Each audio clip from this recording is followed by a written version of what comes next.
आप सलाम हिंदुस्तान देख रहे हैं। आप सभी अच्छे होंगे और हमारे इस वीडियो को देखकर इसका लुत्फ उठा रहे होंगे। कोई सजेशंस देना हो तो कमेंट बॉक्स में जरूर कमेंट करें। दोपहर के 12 बज रहे थे। आदित्य अभी तक घर नहीं लौटे थे। आदित्य मित्तल को सुबह सुबह जिम जाने की आदत थी, लेकिन सुबह 10:30 बजे से पहले वो घर लौट आते थे। 12 बजे तक उन्हें अपने कंपनी के ऑफिस में पहुंचना होता था। आदित्य 1.5-2 साल से जिम जा रहे थे, लेकिन लेट हो जाएं ऐसा कभी नहीं हुआ। आदित्य अपने माँ बाप के इकलौते बेटे थे। उनके पिता अतुल मित्तल शहर के बड़े व्यापारी थे। इकलौता होने की वजह से सभी का ध्यान आदित्य पर रहता था। जिम से न लौटने पर घर वालों ने उनके मोबाइल पर फोन करने की कोशिश की, लेकिन हर बार फोन बंद आ रहा था। घर वालों के पास जिम का फोन नंबर नहीं था और न ही इसकी कभी उनको जरूरत पड़ी थी। घर वालों ने घर के नौकर को जिम तक दौड़ा दिया, जो घर से लगभग 2.5 से लेकर 3 किलोमीटर की दूरी पर था। लेकिन आदित्य तो उस दिन सुबह जिम पहुंचे ही नहीं थे।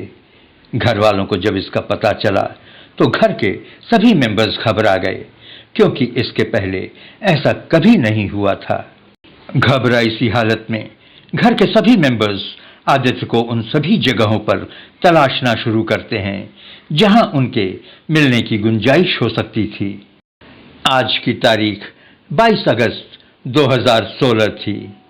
शाम होते होते पूरे फिरोजाबाद शहर में आदित्य, अतुल नाम के व्यवसायी के इकलौते बेटे की गुमशुदगी की खबर आग की तरह फैल जाती है।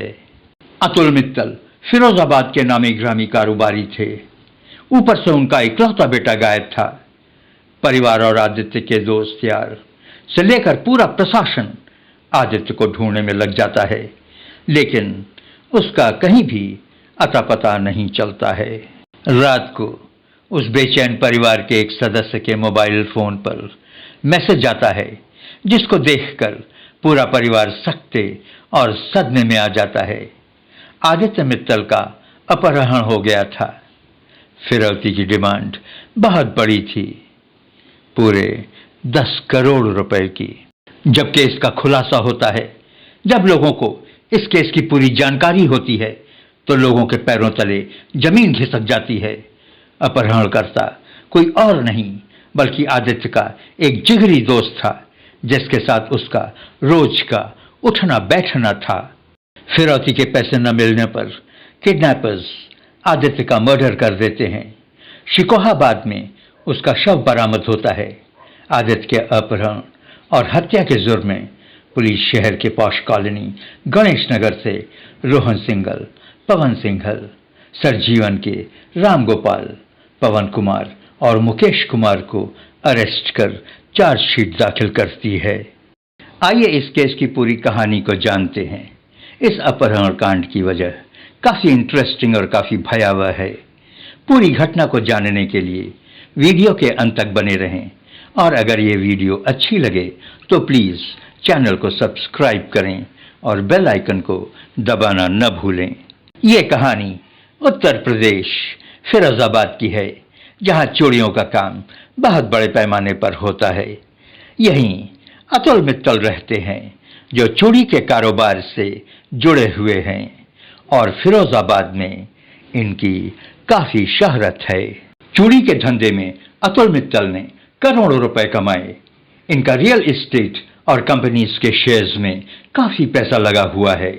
इनका एक इकलौता बेटा भी था, जिसने MBA की डिग्री हासिल कर अपने पिता के बिजनेस में उनका हाथ बटाने लगा था। आदित्य मित्तल का एक जिगरी दोस्त था, जिसका नाम रोहन सिंघल था। रोहन से आदित्य की दोस्ती बहुत पुरानी तो नहीं थी। दोस्ती लगभग 1 साल की रही होगी, लेकिन इस दौरान दोनों में घनिष्ठता काफी बढ़ गई थी। रोहन सिंघल भी एक अमीर परिवार से था। उसके पिता भी अच्छे खासे कारोबारी थे। रोहन सिंघल का रियल एस्टेट के बिजनेस में काफी पैसे लगे हुए थे। रोहन ने बाजार से काफी पैसा उधार उठा रखा था। जब रोहन को आदित्य के किडनैपिंग के बारे में पता चलता है तो वो भागा भागा आदित्य के यहाँ आता है और आदित्य के घर वालों को बताता है कि उसने आदित्य की कार को नंगला बीच के इलाके में देखा है। परिवार वालों ने इसकी सूचना पुलिस को दी। पुलिस कार को वहां से बरामद कर लेती है। आदित्य के परिवार वाले किडनैपर्स का इंतजार करते हैं, लेकिन इंतजार करते करते शाम हो जाती है। वक्त के साथ परिवार वालों की बेचैनी बढ़ती जा रही थी। वह आदित्य के किडनैपिंग के बारे में पुलिस को डर के मारे कुछ नहीं बता रहे थे, क्योंकि किडनैपर्स ने उन्हें पुलिस को बताने से मना किया था। शाम को 8:30-9 बजे के करीब आदित्य के चाचा के मोबाइल फोन की घंटी बजती है। उसके चाचा लपक कर फोन उठाते हैं। फोन किडनैपर्स का ही था। दूसरी तरफ से आवाज आती है कि तुम लोग अगर आदित्य को सही सलामत जिंदा देखना चाहते हो तो जल्द से जल्द 10 करोड़ रुपए का इंतजाम करो। हम तुम्हें वापस फोन करके बताते हैं कि इस पैसे को तुम्हें हमारे पास कैसे भेजना है। आमतौर पर फिरौती की कीमत अगर सामने वाला अमीर और पैसे वाला है तो अमूमन 1 करोड़ रुपए या फिर 2 करोड़ होती है, लेकिन आदित्य के केस में 10 करोड़ रुपए की फिरौती मांगी गई थी। आदित्य अमीर परिवार का जरूर था। उसके पिता का निस्संदेह बहुत बड़ा कारोबार था, लेकिन हार्ड कैश वो भी 10 करोड़ रुपए का मुमकिन नहीं था। 10 करोड़ की फिरौती की बात सुनकर आदित्य के माँ बाप के हाथ पांव फूल जाते हैं। इतनी बड़ी रकम वो इतनी जल्दी कहां से लाएंगे? वो कैसे इंतजाम कर पाएंगे? अगर रकम छोटी होती तो किडनैपर्स के मुंह पर पैसे फेंक कर वो अपने बच्चे, अपने लाडले को बचा लेते। अपहरणकर्ताओं का फिर से फोन आता है। वो पूछते हैं कि पैसों का क्या हुआ, लेकिन पैसों का इंतजाम तो हो ही नहीं पाया था। किडनैपर्स आदित्य के घर वालों को जल्द से जल्द पैसे का इंतजाम करने के लिए फिर कहते हैं और पुलिस के पास न जाने की चेतावनी भी देते हैं। किडनैपर्स बार बार आदित्य के परिवार वालों को पुलिस वालों के पास नहीं जाने की हिदायत दे रहे थे, इसलिए डर के मारे आदित्य के माँ बाप पुलिस के पास नहीं जा रहे थे। आखिर उनके इकलौते बेटे आदित्य की बात थी। वह नहीं चाहते थे कि आदित्य को जरा सा भी नुकसान हो, लेकिन फिरौती में मांगी गई रकम इतनी ज्यादा थी कि कोशिशों के बावजूद भी इंतजाम नहीं हो पा रहा था। किडनैपर्स के फोन आने पर आदित्य के चाचा ने किडनैपर्स से फिरौती की रकम को कम करने के लिए कहा। उन्होंने किडनैपर्स को समझाने की कोशिश की कि इतनी बड़ी रकम का हार्ड कैश इंतजाम हो नहीं पा रहा है, लेकिन किडनैपर्स 10 करोड़ रुपए से एक भी पैसा कम करने के लिए तैयार नहीं होते हैं। आदित्य के परिवार वालों के सामने बड़ी विषम सी परिस्थिति हो जाती है। 10 करोड़ रुपए इंतजाम नहीं हो पा रहे थे और अपहरणकर्ता 10 करोड़ रुपए से एक भी पैसा कम लेने को तैयार नहीं थे। धीरे धीरे कई दिन गुजर जाते हैं। आदित्य के परिवार वालों की घबराहट बढ़ती जा रही थी। आखिर में वो पुलिस में जाने का फैसला करते हैं। आदित्य के माँ बाप टुंडला थाने पहुंचते हैं और आदित्य के किडनैपिंग की रिपोर्ट दर्ज करवाते हैं। हाई प्रोफाइल मामला होने की वजह से पुलिस तुरंत एक्शन में आती है और आदित्य की खोजबीन शुरू कर देती है। पुलिस आदित्य के दोस्तों को भी समन करती है और उनसे पूछताछ करती है, जिसमें रोहन भी होता है, लेकिन आदित्य की जानकारी उसके किसी भी दोस्त के पास नहीं होती है। 22 अगस्त को दिन रात पुलिस छापे मारती है और सभी संभावित जगह पर आदित्य को ढूंढती है, पर पुलिस के हाथ कोई सफलता नहीं लगती है। 23 अगस्त को किडनैपर्स का फिर फोन आता है। हर बार की तरह इस बार भी आदित्य के चाचा ही फोन उठाते हैं। किडनैपर्स ने अभी तक 10 करोड़ रुपए की बात की थी। उनकी 10 करोड़ रुपए की डिमांड थी, लेकिन आज अपनी डिमांड बदलकर 30 किलो सोने की मांग करते हैं। किडनैपर्स ने कहा कि अब उन्हें 10 करोड़ रुपए नहीं चाहिए, 30 किलो सोना चाहिए और उन्हें जल्द से जल्द इंतजाम करने के लिए कहा जाता है।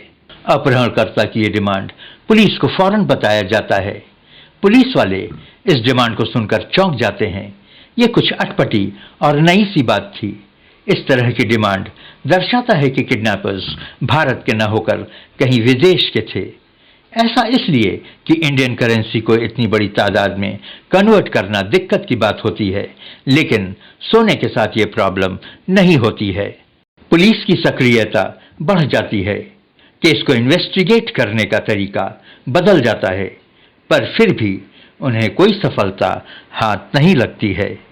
पुलिस एक बार फिर से आदित्य के घर वालों को समन कर थाने बुलाती है और परिवार के हर सदस्य से घटना के दिन से 3 दिन पहले के हर मिनट का ब्यौरा लेती है, जैसे घर में कौन आया था, क्या बातें हुई, आदित्य से कौन कौन मिलने आया था, वगैरह वगैरह। पुलिस के इतने बारीकी से पूछने पर आदित्य की मां को याद आता है कि अपहरण की घटना के दिन से ठीक 1 दिन पहले आदित्य का दोस्त रोहन उससे मिलने आया था। रोहन काफी देर तक आदित्य के साथ था और उससे बातों के दौरान बोला था कि सुबह वो उसके साथ जिम चलेगा। आदित्य की मां ने फौरन रोहन से फोन पर जिम जाने वाली बात करती है, लेकिन रोहन कोई सैटिस्फैक्टरी जवाब नहीं दे पाता है और बीच में ही फोन काट देता है। आदित्य की मां रोहन को कई बार फोन लगाती है, पर रोहन फोन नहीं उठाता है। आदित्य की मां का माथा ठनकता है। परिवार सहित वो पुलिस स्टेशन पहुंचकर पुलिस को रोहन की पूरी कहानी से अवगत कराती है।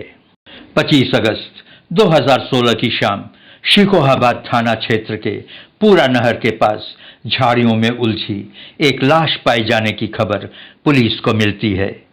लाश पुलिस बरामद करती है। शव के हाथ पैर रस्सी से बंधे हुए थे। चूंकि लाश जवान लड़के की थी, शिनाख्त के लिए आदित्य के परिवार वालों को बुलाया जाता है। आदित्य के परिवार वाले अस्पताल पहुंचकर शव की पहचान आदित्य के रूप में ही करते हैं, यानी कि मित्तल परिवार का इकलौता चिराग हमेशा हमेशा के लिए बुझ चुका था। लाजमी है, परिवार पर दुखों का पहाड़ टूट पड़ा। अस्पताल में ही चीख पुकार शुरू हो जाती है। आदित्य की मां गश खा खा कर गिर रही थी। आदित्य के पिताजी गुमसुम होकर आंसू बहाए जा रहे थे। पुलिस रोहन और उसके भाई को उठा लेती है।